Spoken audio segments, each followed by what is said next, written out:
La cabaña del juego perdido. En la tapa de uno de los ahora muy gastados cuadernos de ejercicios escolares, en los que se escribieron algunos de los cuentos perdidos, mi padre apuntó, La cabaña del juego perdido, que inicia, el libro de los cuentos perdidos, y en la tapa también están apuntadas en letra de mi madre sus iniciales, EMT, y una fecha, 12 de febrero de 1917. En este cuaderno el cuento aparece escrito por mi madre, una copia prolija de un muy borroso manuscrito a lápiz en hojas sueltas escrito por mi padre que fue guardado entre las tapas. De modo que la fecha de la composición de este cuento pudo haber sido, aunque probablemente no lo fue, anterior al invierno de 1916 a 1917. La copia en limpio sigue con precisión el texto original. Luego se hicieron sobre la copia algunos cambios, ligeros en su mayoría, salvo en relación con los nombres. El texto sigue aquí su forma definitiva. Ahora bien, sucedió en cierto tiempo que un viajero de países lejanos, un hombre de gran curiosidad, fue llevado, por el deseo de tierras extrañas y de caminos y moradas de pueblos inusitados, en un barco hacia el oeste, tan hacia el oeste, que llegó hasta la isla solitaria, Tolere sea en la lengua de las hadas, pero que los gnomos uno llaman Dorfheiden, la tierra de la liberación, y de ahí nació una gran historia. Ahora bien, un día, después de mucho viajar, llegó cuando las luces de la tarde se encendían en no pocas ventanas, al pie de una colina en una vasta llanura boscosa. Se encontraba ahora en el centro de esta gran isla, y durante muchos días había recorrido los caminos de la isla, parando cada noche en la casa de la gente que el azar decidiera, fuera en un villorrio o un pueblo de pro, a la hora de la tarde en que las velas se encienden. Ahora bien, a esa hora el deseo de ver cosas nuevas disminuye, aun para quien tiene corazón de explorador, y entonces, aun un hijo de Arendel como este viajero, piensa sobre todo en la cena y el descanso y contar cuentos antes de que llegue la hora de irse a la cama y dormir. Ahora bien, mientras estaba al pie de la pequeña colina se levantó una brisa leve, y luego una bandada de grajos voló por encima de él a la clara luz uniforme.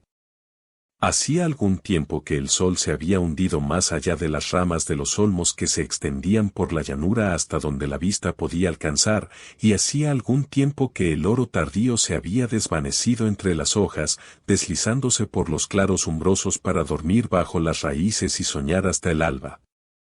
Ahora bien, estos grajos dieron la voz de bienvenida a casa y con un rápido giro volvieron a posarse en la copa de algún olmo alto en la cima de la colina.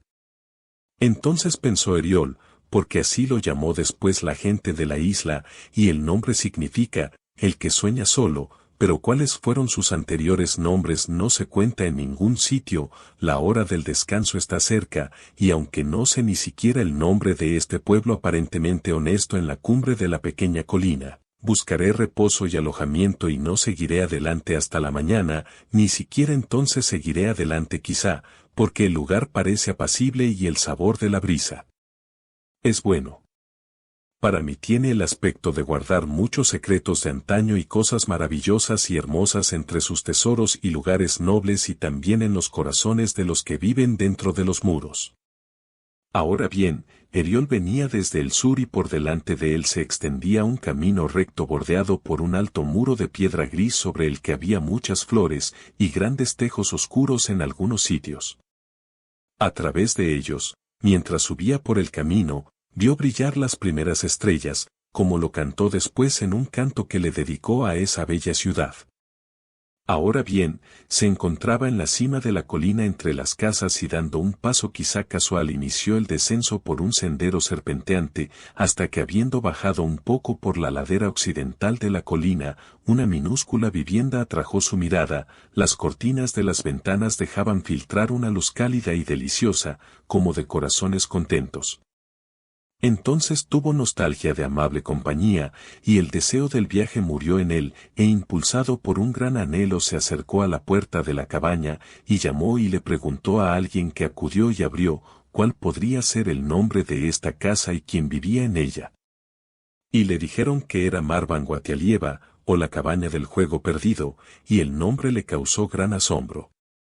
Vivían allí, le dijeron, Lindo y Baire que la habían construido hacía muchos años, y con ellos estaban no pocos de su gente y sus amigos y sus hijos.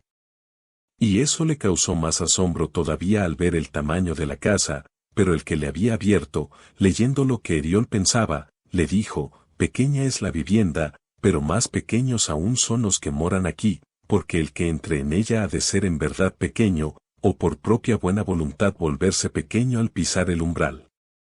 Dijo entonces Eriol que su más caro deseo era entrar en la casa y solicitar de Baire y Lindo una noche de cálido hospedaje, si les parecía bien, pues él tenía voluntad de volverse lo bastante pequeño allí en la puerta. Dijo entonces el otro, entra, y Eriol avanzó y, vaya, tuvo la impresión de que era una casa amplia y de muy abundante deleite, y el señor de ella, Lindo, y su esposa, Baire, se adelantaron a saludarlo, y él sintió en el corazón una complacencia que nunca había conocido, aunque al desembarcar en la isla solitaria mucha había sido su alegría. Y cuando Baire hubo pronunciado las palabras de bienvenida y Lindo le hubo preguntado cómo se llamaba y de dónde venía y a dónde iba y él dijo que se llamaba el forastero y que venía de las grandes tierras, y que iba a donde el deseo de viajar lo llevase, la comida de la noche fue servida en la vasta sala y a ella fue invitado Eriol.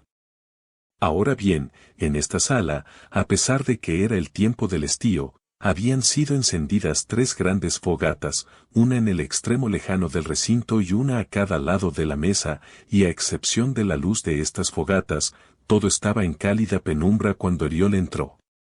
Pero en ese momento acudió mucha gente portando velas de distintos tamaños y formas, en candelabros de variado diseño, muchos eran de madera tallada y otros de metal batido, y fueron puestos al azar sobre la mesa central y sobre las de los lados. En ese momento sonó un gong a la distancia con dulce clamor, y siguió un ruido como de muchas risas mezcladas con un gran estrépito de pisadas. Entonces le dijo Baire a Eriol al verle la cara llena de feliz asombro, esa es la voz de Tombo, el gong de los niños, que se encuentra junto a la sala del juego recuperado, y suena una vez para convocarlos a esta sala a la hora de comer y de beber, y 3 veces para convocarlos a la habitación del leño encendido a la hora de contar cuentos. Y añadió Lindo, si al sonar una vez hay risas en los corredores y estrépito de pisadas, las paredes se sacuden de alegría cuando suena 3 veces a la tarde. Y el sonido de los 3 golpes es el momento más feliz del día para Corazoncito el custodio del gong, como lo declara él mismo, que tanta felicidad ha conocido en tiempos de antaño, y es tan anciano que sus años son incalculables, a pesar de la alegría que lleva en el alma. Navegó en Wingilot con Earendel durante este último viaje en el que buscaron a Cor. Fue el sonido de este gong en los mares sombríos el que despertó al durmiente en la torre de perlas que se alza allá lejos al oeste en las islas del crepúsculo. Tanto subyugaron a Eriol estas palabras, pues le pareció que le abrían un nuevo mundo muy bello, que nada más oyó hasta que Baire lo invitó a sentarse. Levantó entonces la cabeza y he aquí que la sala y todos sus bancos y sillas se habían llenado de niños de toda especie y tamaño, y salpicados entre ellos había gentes de todo aspecto y edad. En una cosa se parecían todos, en la cara de cada cual había una expresión de gran felicidad iluminada por la alegre expectativa de nuevas alegrías y deleites por venir. La suave luz de las velas también daba sobre todos ellos, resplandecía sobre trenzas brillantes y relumbraba sobre cabellos oscuros, o aquí y allí ponía un pálido fuego sobre mechones que habían encanecido. Mientras Eriol estaba mirándolos, todos se pusieron de pie y entonaron en coro el canto del servicio de las carnes. Luego fue traída la comida y puesta delante ellos, y entonces los que traían las fuentes y los que servían y los que tendían la mesa, y el anfitrión y la anfitriona, los niños y el convidado se sentaron, pero antes Lindo bendijo la comida y a los comensales. Mientras comían, Eriol entró en conversación con Lindo y con su esposa, contándoles historias de sus aventuras de otro tiempo, especialmente aquellas con que se había topado en el viaje que lo había traído a la isla solitaria, y preguntándoles a su vez muchas cosas referentes a la bella tierra y, sobre todo, a la bella ciudad en la que se encontraba ahora. Lindo le dijo, entérate que hoy, o más probablemente ayer, has cruzado las fronteras de la región que se llamó Alel Minore o la Tierra de los Olmos, que los gnomos llaman Gar Loción o el lugar de las flores. Ahora bien, esta región se considera el centro de la isla y es su más bella región, pero por encima de todas las ciudades y pueblos de Alel Minore está Courames o, como algunos la llaman, Cortirion, y esta es la ciudad en la que ahora te encuentras. Tanto porque está en el corazón de la isla como por la altura de su poderosa torre, los que hablan de ella con amor la llaman la ciudadela de la isla o aún del mundo.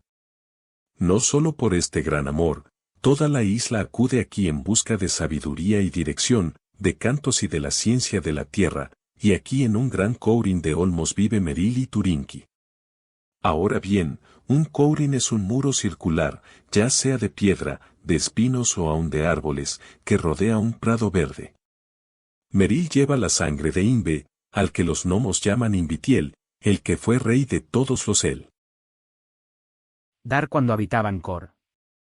En días anteriores a que se escuchara el lamento del mundo, Imbe los condujo a las tierras de los hombres. Pero esas magnas y tristes cosas y cómo los elfos llegaron a esta isla bella y solitaria, quizá te las cuente en otra ocasión.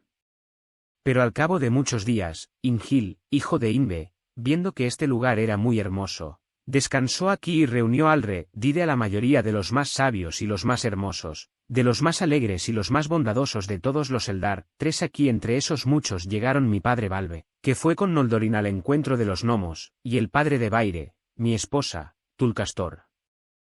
Era del linaje de Aule, pero había vivido largo tiempo con los flautistas de la costa, los Solosimpi, de modo que fue de los primeros en llegar a la isla. Luego Ingil construyó la gran torre 4 y llamó a la ciudad Courames o el reposo de los exiliados de Cor, pero por causa de esa torre se la conoce ahora sobre todo como Cortirion. Ahora bien, por ese tiempo la comida llegaba a su fin, entonces Lindo llenó su copa, y después de Elbaire y todos los que estaban en la sala, pero a Eriol le dijo: esto que ponemos en nuestras copas es limpe, la bebida de los Eldar, de los jóvenes y los viejos por igual, y bebiéndola nuestros corazones se tienen jóvenes y las bocas se nos llenan de cantos, pero esta vide yo no puedo darla, solo Turinki puede darla a aquellos que no siendo de la raza de los Eldar, después de haberla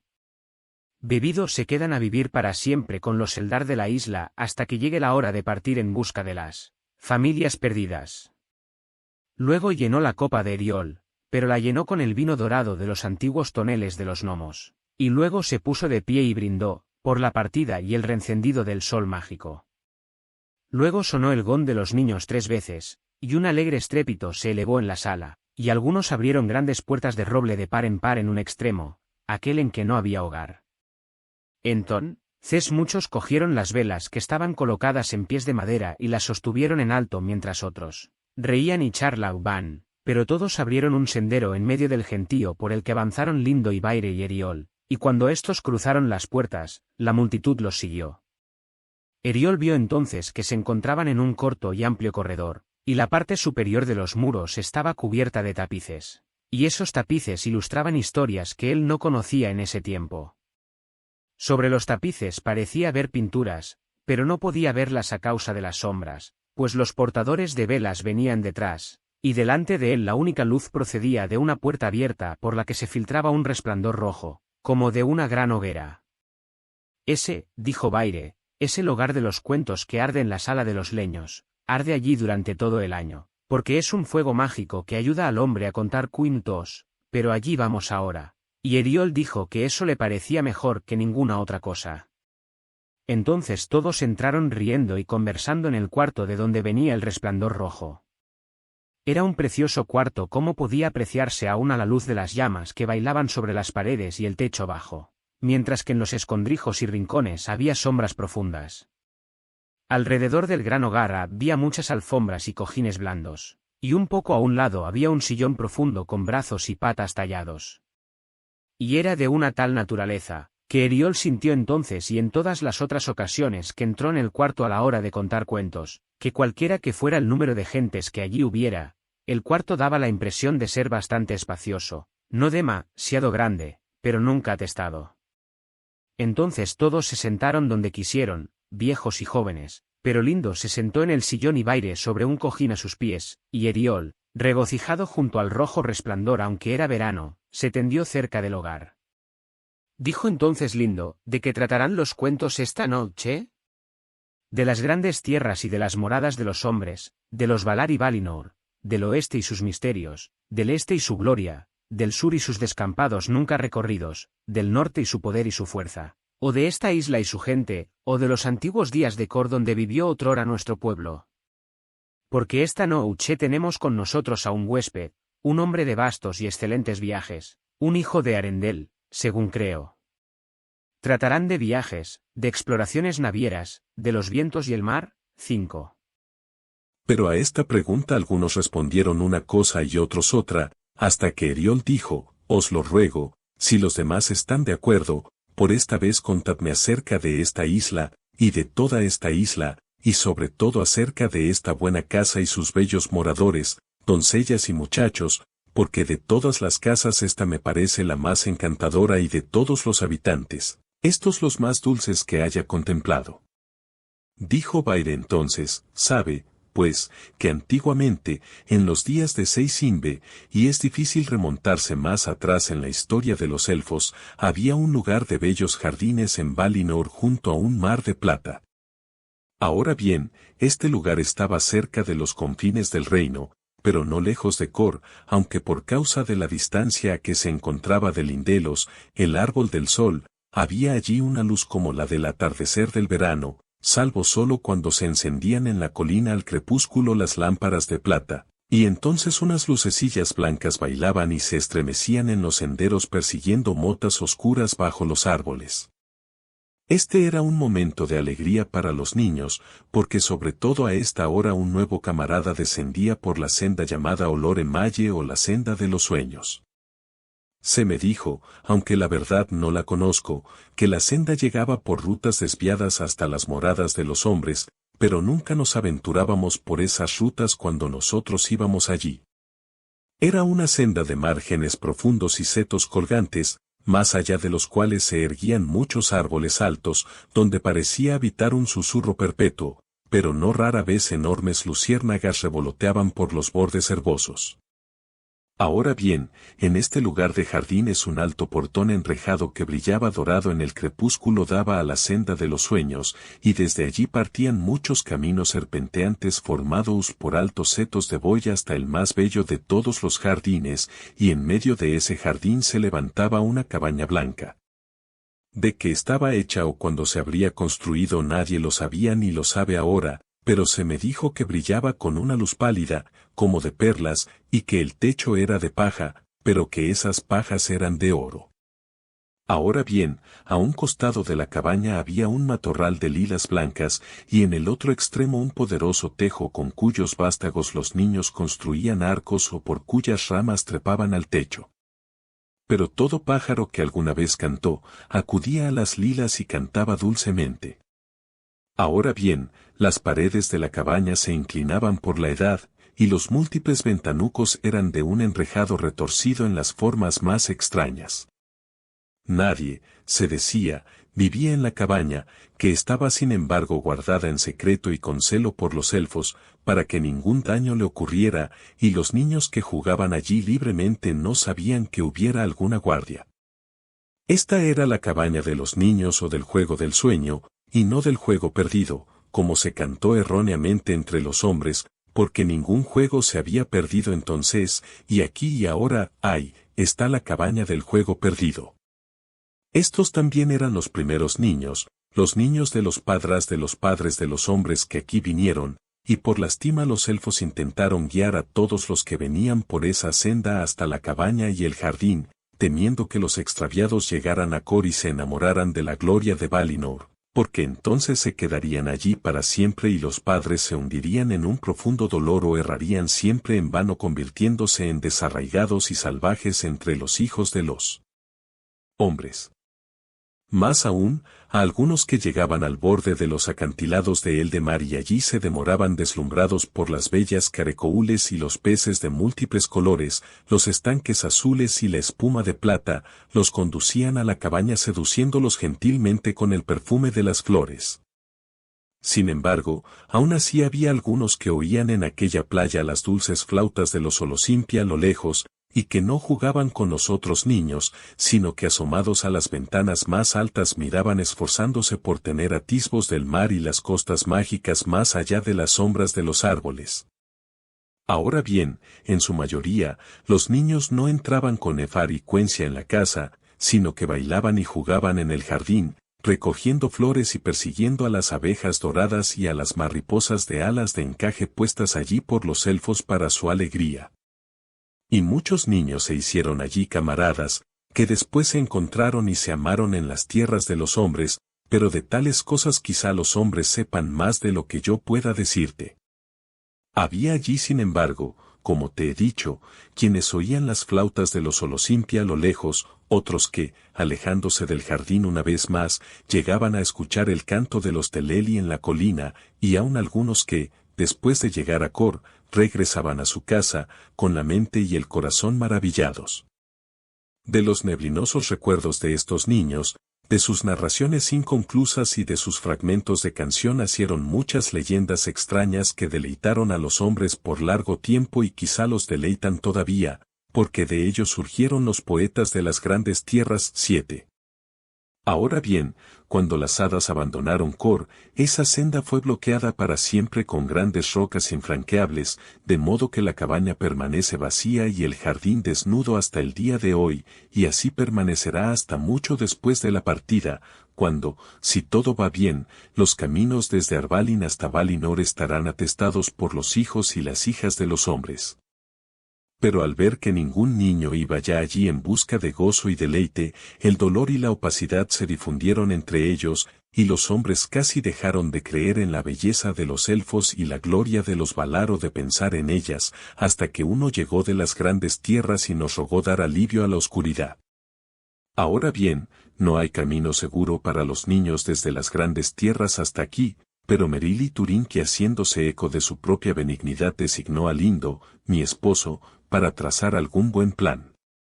Pues bien, Lindo y yo, Baire, hemos tomado a nuestro cargo a los niños, el resto de los que encantaron a Kor y se quedaron con los Eldar para siempre, de modo que levantamos con buena magia esta cabaña del juego Perdaído, y aquí se atesoran y se ejecutan los viejos cantos, los viejos cuentos y la música élfica.